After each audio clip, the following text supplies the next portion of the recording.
இப்போ நடக்கிற எலெக்ஷனும் இந்த வர்ணாசிரமத்தை வச்சு தான் நம்ம யாருக்கு ஓட்டு போடணும் என்ன பண்ணுறதுன்னு டிசைட் பண்ணுறது. ஏன் இதை வச்சு நான் சொல்கிறேன்னா, இதை வச்சு தான் இங்கே அரசியலே நடந்துட்டு இருக்கு. இந்த வர்ணாசிரமம் சிஸ்டம்ன்றதை வச்சு தான் இந்தியாவில் மிகப்பெரிய அரசியலே நடந்துட்டு இருக்கு. இந்த வர்ணாசிரமன்றதை பற்றி நம்மளுக்கு பல பேருக்கு அது என்னன்றதே தெரியாது. இன்னும் சொல்லப்போனால் அது இந்துஸ் வழிபடுற ஒரு ஃபார்முலா தான் இது. இதை நம்ம இந்துஸ்களுக்கே பல பேருக்கு இது தெரியாது.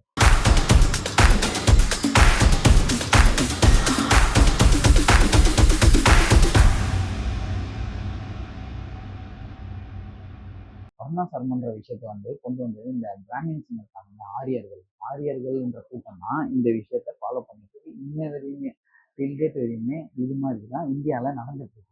ஏன் நான் அப்படி சொல்றேன் அப்படின்னா, இதுல என்ன வேற்றுமை இருக்கு, என்ன தெரிஞ்சிருக்காங்க அப்படின்னா, ஹிந்துஸோட ரூல் புக்ல என்ன இருக்குன்னா, இந்த மாதிரி ஒரு கோட்பாடை பண்ணி வச்சுட்டு இதுல முதல்ல அது அவங்க சாமியை இத்தனை விதமா பிரிச்சுக்கிறாங்க. அதாவது இவங்கெல்லாம் பிராமின்ஸ்ன்றவங்க சாமியோட தலையில இருந்து பிறந்தவங்களும், சத்ரியாஸ் சாமியோட ஷோல்டர்ல இருந்து பிறந்தவங்களும், வைஷ்யாஸ் சாமியோட தொடையில இருந்து பிறந்தவங்களும், சூத்ராஸ் சாமியோட காலில் இருந்து பிறந்தவங்கன்னு சொல்றாங்க. இதுல தலித்ஸ் எங்க இருந்துமே பிறக்கல. இவங்க தீண்டத்தகாதவர்களா அந்த வர்ணாசிரம ரூல் படி பாக்குறாங்க. ஸோ இவங்களை தீண்டத்தகாதவர்களா நடத்துறாங்க. அதாவது பிராமின்ஸ்ன்றவங்க யாரான்னா, the highest ranked of the four varnas are traditional social classes of India, includes Hindu priests, advisors and intellectual leaders. அதாவது இவங்கெல்லாம் யாருன்னா, கடவுளை வழிபடுறவங்கலாம். இவங்க இன்டலெக்சுவல் லீடர்ஸ் தான்.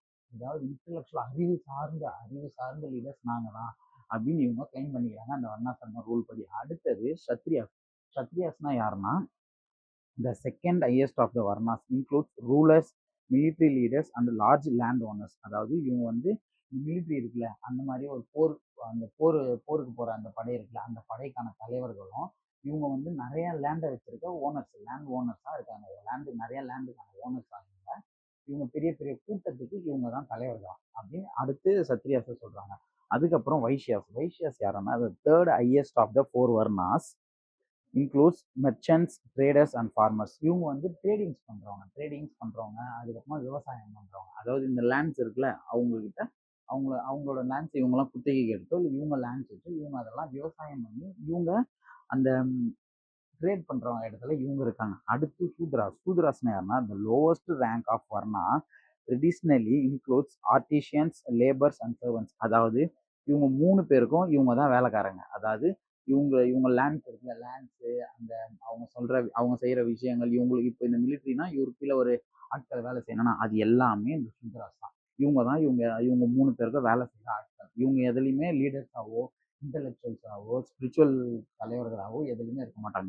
இவங்களோட பொறுப்பே எதுக்குன்னா, இந்த 3 கூட்டத்துக்கும் வேலை செய்யறது தான் அப்படின்னு சொல்லிட்டு தான் இந்த வர்ணாசிரமம் சொல்லுது. இதுல இந்த தலித்ஸ்ன்னு இருக்காங்க, இவங்க யாரான்னா, Dalits a fifth category with no varna design, includes various low status persons and those outside the casteism. அதாவது இந்த கேஸ்டிசத்திலே சேராதவங்க தான் இந்த தலித்ஸ். அதாவது இந்த பிராமணர்களோ, சத்திரியர்களோ, வைசியர்களோ, சூத்ராஸோ யாருமே கிடையாது. இவங்க தீண்டத்தகாத மக்களா இருக்கிறது தான் தலித்ஸ். இதுதான் இந்த வர்ணாசிரமம். இந்த வர்ணாசிரமத்தை தான் ஃபாலோ பண்ணி நம்ம பிஜேபி கவர்மெண்ட், சென்ட்ரல் கவர்மெண்ட் இயங்கிட்டு இருக்கு. அதாவது இதுதான் இந்த ரூலை தான் அவங்க ஃபாலோ பண்றாங்க. இந்த பேசிக் ரூலை வச்சுதான் கோவிலுக்குள்ள இவங்க கருவறைக்குள்ள ஃபுல்லா சாமியை போய் வழிபட்டு, இவங்க சாமியை வழிபட்டு என்ன வேணா பண்ணலாம், எங்க வேணா சாமியை தொட்டு பூஜை பண்றது எல்லாமே இவங்க தான். இவங்க ஒரு குறிப்பிட்ட லெவல் வரையும் போகலாம் கோவிலுக்குள்ள, இவங்க ஒரு குறிப்பிட்ட இடத்து வரையும் போகலாம். சூத்ராஸ் கோவிலுக்குள்ளேயே போகக்கூடாது, தலித்ஸ் இன்னும் அந்த பக்கமே போகக்கூடாது. ஸோ இவங்க எல்லாருக்கும் ஒரு லிமிட் இருக்கு, எவ்வளவு தூரம் கோயிலுக்கு போகணும், எவ்வளவு தூரம் கோயிலுக்கு. இந்த ரூல் தான் கோவிலில் ஃபாலோ பண்றாங்க. இந்த ரூல் தான் நிறைய இடத்துல ஃபாலோ பண்றாங்க. அதாவது இவங்களுக்கு பொண்ணு கொடுக்கக்கூடாது, இவங்களுக்கு பொண்ணு கொடுக்கக்கூடாது, இவங்களுக்கு பொண்ணு கொடுக்கக்கூடாது. இதுல இருக்க யாருமே இவங்களுக்கு எதுவுமே கொடுக்கக்கூடாது, எதுவுமே பண்ணக்கூடாது. இவங்க தொட்ட தண்ணியோ, இவங்க செய்யற விஷயங்களோ, இவங்க வீட்டுல பொண்ணையோ எதையுமே இவங்க யாருமே தரமாட்டாங்க. அதாவது இதில் நம்ம எல்லாரும் ஒரு கேள்வி வரலாம், இவருக்கு கீழே இவருக்கு கீழே இவருக்கு கீழே இவருக்கு கீழே இவருன்றது இது சோசியல் ஆர்டரா? இதுவா சோசியல் ஆர்டர்? அது கிடையாது. சோசியல் ஆர்டர் ஃபினான்சியலா டிசைட் பண்ணும். ஃபினான்சியலா இவங்க பணக்காரங்க, இவங்க ஏழை. ஸோ அந்த ஏழைகளுக்கு என்ன ஹெல்ப் பண்ணணும் அதுதான் நம்ம பண்ணணும். அந்த ஏழைகளை எப்படி பணக்காரனை கொண்டு வந்து ஏழைகளை எப்படி மேலே கொண்டு வரதான் பார்க்கணும். ஆனா இவங்களோட ரூல் படி பார்த்தா, இவனுக்கு கீழே, இவனுக்கு கீழே, இவனுக்கு கீழே, இவனுக்கு கீழே. இதுல இருக்க யாருமே தனக்கு மேல ஏன் நீ இருக்குன்றது யோசிக்காம, எனக்கு கீழே இவன் இருக்கான் அது போதும், இவனுக்கு கீழே இவன் இருக்கான் அது போதும் அப்படின்னு சொல்லிட்டு எந்த வேலையும் செய்யாம, எந்த விஷயங்களையும் பண்ணாம, எதுலையும் ஈடுபடாம, ஜஸ்ட் வெறும் இந்த 4 பேரை இந்த 4 பேரோட உழைப்புல இருந்து சுரண்டி தின்ற வேலையை மட்டும்தான் இந்த பிராமணர்கள் பார்த்துட்டு இருக்காங்க. இந்த கொள்கையை தான் இந்த விஷயத்த தான் இந்த ரூல்ஸை தான் பிஜேபி மெஜாரிட்டியா எடுத்துட்டு போகுது. அந்த எலெக்ஷனை தான் பிஜேபி பண்ணிட்டு இருக்காங்க. அதாவது இந்துத்துவா பிஜேபியோட கொள்கை இந்த வர்ண கர்ம டிசைன் தான் பிஜேபி தன்னோட கட்சியே இயக்கிட்டு அவங்க இந்த இந்துத்துவான்ற விஷயம்னா பிஜேபியோட கொள்கை அவங்களோட ஐடியாலஜி கொள்கை எல்லாமே இந்தியாவை ஒரே மதத்தை ஃபாலோ பண்ற ஒரே நாடா மாற்றணுன்றது தான் பிஜேபியோட மெயின் ஐடியாலஜி. அந்த ஐடியாலஜி தான் இதுக்கு முன்னாடி நான் சொன்ன இந்த வர்ணா சர்மன்ற சிஸ்டத்தை வச்சுதான் அவங்க இந்த இந்துத்துவான்றதை வச்சுதான் இந்த அரசியல் பண்ணிட்டு இருக்காங்க. இதுக்கு மிகப்பெரிய எக்ஸாம்பிள் நார்த் சைட்ல அவங்க பண்ணிட்டு இருக்காங்க. நார்த்ல ஃபுல்லா முஸ்லிம்ஸுக்கும் கிறிஸ்டியன்ஸுக்கும் எங்கேயுமே சுதந்திரம் கிடையாது. எல்லா இடத்துலையும் இந்துக்கள் இந்துக்கள் இந்த ஆர்எஸ்எஸ் அப்படின்ற இந்த சங்கிய கும்பல் இந்த சம்பரிவார் கும்பல் தான் அங்க அவங்கள முடக்கிட்டு அடிச்சுட்டு எல்லாமே பண்ணிருக்காங்க. அவங்க பிரச்சாரம் பண்ணும்போதெல்லாம் பாத்துருக்கீங்கன்னா மோஸ்டா முஸ்லீம்ஸ் இருக்க அந்த மசூதி சைட்ல போனாங்கன்னா ஒரு பெரிய வில்லு எடுத்து விடுற மாதிரி அதை அடிச்சு காலி பண்ணி தான் இங்க நம்ம வாழணும், முஸ்லீம்ஸ் இந்த இந்தியாவில வாழ தகுதி இல்லாதவங்கன்னு சொல்லிட்டு இவங்க அந்த இந்துக்கள் தான் பெருசுன்னு சொல்லிட்டு நம்ம எல்லாரும் இந்துக்கள்னு சொல்லுவானுங்க. இந்துக்களை வச்சு அரசியல் பண்ணுவானுங்க. எல்லாமே நடக்கும் பிஜேபி. ஆனா அந்த இந்துக்களுக்குள்ளதான் இப்ப நான் சொன்ன அந்த வர்ணாசிரமம் லிஸ்ட் வரும். ஒருத்தன் பிராமணன், ஒருத்தன் சத்திரியன், ஒருத்தன் வைஷ்யவன், ஒருத்தன் சூத்ரா, அதுக்கு கீழே தலிச்சும் தீண்டத்தக்காதவங்க இப்படி ரூல்ஸை போட்டு வச்சிருக்காங்க. ஸோ இந்த இந்துத்துவா கும்பல் தான் இந்த பிஜேபி கும்பல் தான் இங்க தமிழ்நாட்டையும் ஆள துடிக்கணும்னு நினைக்கிறாங்க.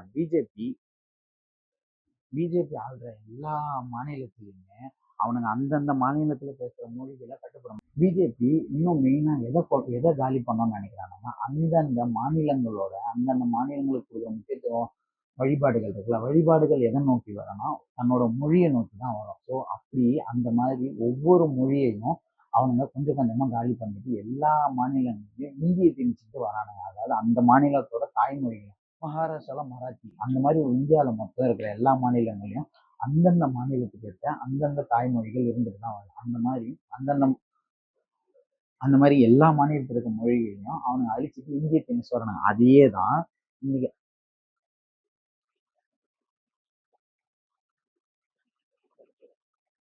இதே தான் இவனுங்க இன்னைக்கு தமிழ்நாட்டிலையும் பண்ணணும்னு நினைக்கிறானுங்க. ஸோ இதுதான் அவனுங்க இப்போ இந்த 2026 எலெக்ஷன்ல அவனுங்க இந்த சூழ்ச்சிகள் எல்லாம் பண்ணணும்னு நினைக்கிறானுங்க. நம்ம நாட்டில் எடுத்துக்கிட்டா ஒரு பெண் கூட நிம்மதியாக நடக்க முடியாது. எத்தனையோ வீடியோக்கள் பார்த்துருக்கோம். மணிப்பூர்ல இப்போ ஒரு பெண்ணை நிர்வாணமும் ஒரு கூட்டமே அந்த பொண்ணை அசிங்கப்படுத்துச்சு. காரணம் அந்த பொண்ணு தலித்துன்ற ஒரே காரணத்தினால, அந்த பொண்ணு தலித் சமூகத்தை சேர்ந்த பெண்ணுன்றதுனால அவனுங்க அந்த பொண்ணை நிர்வாணப்படுத்தி ரேப் பண்ணி இது பண்ணாங்க.